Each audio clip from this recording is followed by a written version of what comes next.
let the sequester happen. That's what I'd like to talk about today. With this guy as president, take any excuse you can to cut government spending, because he sure is not going to cut it. Did you read that the budget cuts that I said were phony back in April of 2011, right after the Tea Party Congress was elected, and they passed this continuing resolution to keep the government open, and oh, they trumpeted $30+ billion of spending cuts? Turns out none of it happened. It's completely phony and accounting gimmicks. Under sequester, the president has agreed, and Congress has passed a law reducing spending by $85 billion this year. Now, come on.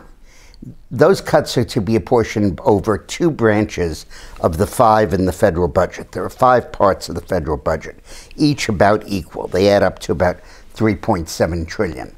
One is Social Security and Medicare. That's not going to be touched. One of them is other welfare entitlements. Unfortunately, that won't be touched. Another one is the national debt, and that can't be touched. The two that are going to be affected here are direct government expenditures from, like, the Office of the White House or Transportation Department or Energy Department or Education Department, and the Defense Department. Now, together, those two branches of the federal government spend about $1.2 trillion a year. And you're telling me you can't cut 85 billion of that without the world falling apart? No way. That's a 4 or 5% cut. And when Obama says, oh, if you make these cuts, we're going to throw kids out of Head Start and Americans will die and they'll starve to death and so on, he's as much full of it as when the military types say, oh, it will hollow out the American military and leave us a helpless, pitiful giant. Both of those are ridiculous. You can find plenty of waste in the defense budget. You can find plenty of overage in the discretionary budget.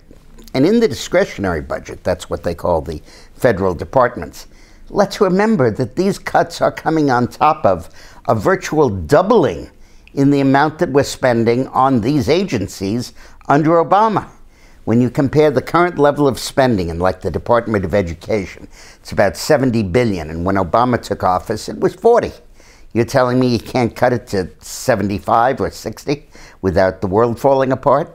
All of these agencies have almost doubled their spending, and now we're asking them to take like a 5% haircut. Nothing is terribly serious about this. And the beauty of it is that the Republicans don't have to do a damn thing. If they do nothing, these cuts take effect on March 31st.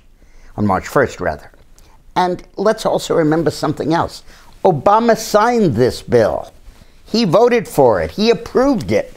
He didn't fight these cuts. He said, okay. And so did the Democrats in the Senate, and so, for that matter, did the Republicans in the House. So don't let Obama flip-flop on this and move against the only cuts that he's ever really agreed to.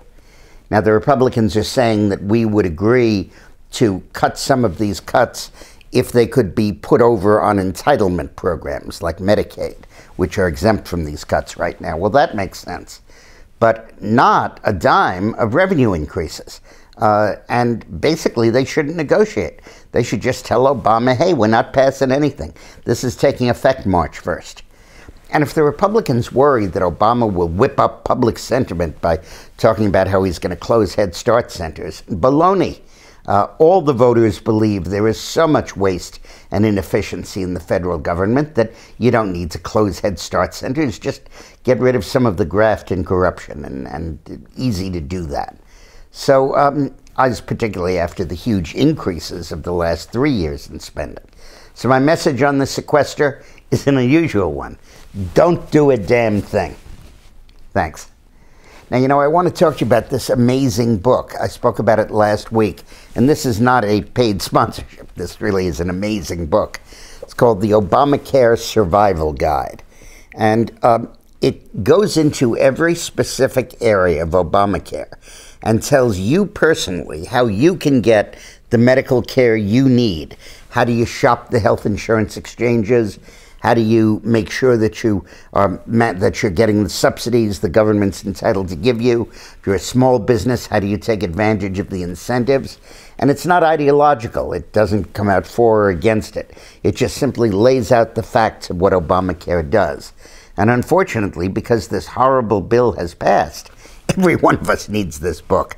So if you go online, I think we have it at dickmorris.com, also at newsmax.com, and order it, and it's a great book. Thanks very much.